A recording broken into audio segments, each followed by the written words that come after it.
പരിശുദ്ധമായ കഅബ, ഹജറുൽ അസ്വദ് കൊണ്ട് അലങ്കരിച്ച കഅബ കണ്ടപ്പോ നബി സല്ലല്ലാഹു അലൈഹി വസല്ലമ തങ്ങൾ പറഞ്ഞു, നിനക്കെന്ത് സുഗന്ധമാ, എല്ലാവരും നിന്നെ ഇഷ്ടപ്പെടുന്നു, കാണാനും തൊടാനും ഒക്കെ എല്ലാവർക്കും നിന്നെ വലിയ ബഹുമാനം. സ്വർഗത്തിൽ നിന്നുകൊണ്ടുവന്ന കല്ലുകൊണ്ടാണ് അള്ളാഹു നിന്നെ അലങ്കരിച്ചിരിക്കുന്നത്. വല്ലാത്ത മഹത്വം, വല്ലാത്ത സുഗന്ധം. കഅബാലയത്തിന്റെ മുമ്പിൽ നിന്നുകൊണ്ട് നബി തങ്ങൾ ഇങ്ങനെയൊക്കെ പറഞ്ഞു.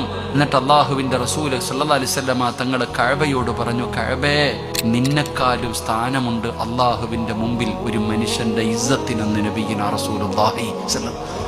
ഒരു മനുഷ്യന്റെ ഇസ്സത്തിന് ആ കഅബാലയത്തിനെക്കാളും മഹത്വമുണ്ട് അള്ളാഹുടെ മുമ്പിൽ. അതുകൊണ്ടാ സഹോദര, പറയുമ്പോഴും നോക്കിയും കണ്ടും പറയണം. എടാ, നിങ്ങളുടെ നാട്ടിലെ ഒരു പെൺകുട്ടി ഒരുത്തന്റെ കൂടെ ഒളിച്ചോടി പോയി, തിരുവനന്തപുരത്ത് കിടക്കണ വരെ ഫോട്ടോ ഉൾപ്പെടെ നിങ്ങൾ അയച്ചു കൊടുക്കും. ഇവള് പോയെന്ന്. അവള് പോയെങ്കിൽ പോട്ടെ, എനിക്കെന്താ. എടാ, ഇന്നത്തെ കാലത്ത് അന്ന് വലിയ കാര്യമൊന്നും അല്ലല്ലോ. ഒരു അമുസ്ലിമായ ഒരു പയ്യന്റെ കൂടെ ഇപ്പൊ ഒളിച്ചോട്ടൊന്നും വലിയ കാര്യമൊന്നുമല്ല. അള്ളാഹു നമ്മുടെ മക്കളെയൊക്കെ കാത്തിരക്ഷിക്കുമാറാകട്ടെ.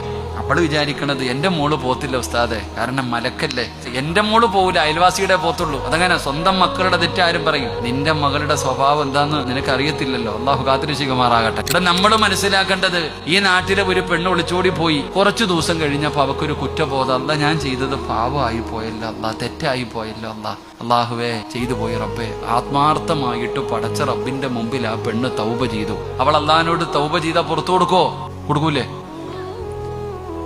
ആ പെണ്ണിനെ നാണം കെടുത്തിയ നീ അള്ളാഹുടെ മുമ്പിൽ തൗബ ചെയ്ത അള്ളാഹ് പുറത്തു തരുവോ? ഇല്ല. അതാ മനസ്സിലാക്കണ്ടേ. നീ മക്കത്ത് പോയിട്ട് ഹജറുൽ അസ്വദ് അറബികളെ മൊത്തം ഇടിച്ചു കളഞ്ഞിട്ട് നീ ഹജറുൽ അസ്വദിനകത്ത് തലയിട്ട് മുത്തിയിട്ട് പറയാ, അല്ലാ ഞാൻ നാണം കെടുത്തി, അല്ലാ പുറത്തു തരണേ, അല്ലാ പൊറുക്കോ? ഇല്ല. അവളുടെ വീട്ടിൽ ചെന്നിട്ട് നീ പൊരുത്തം ചോദിക്ക്. അവള് പൊരുത്തം തന്നാലേ നീ രക്ഷപ്പെടും. അള്ളാഹു ഈമാൻ തരുമാറാകട്ടെ. അപ്പൊ അത് നിസാരമായ ഒരു പാവമല്ല. അങ്ങനെ ഇരുന്നിട്ട് തിന്നാൻ നല്ല രസമാണ്. ഇറച്ചിക്ക് വല്ലാത്ത ടേസ്റ്റാ. അള്ളാഹു നമ്മളെ കാത്തിരക്ഷിക്കുമാറാകട്ടെ.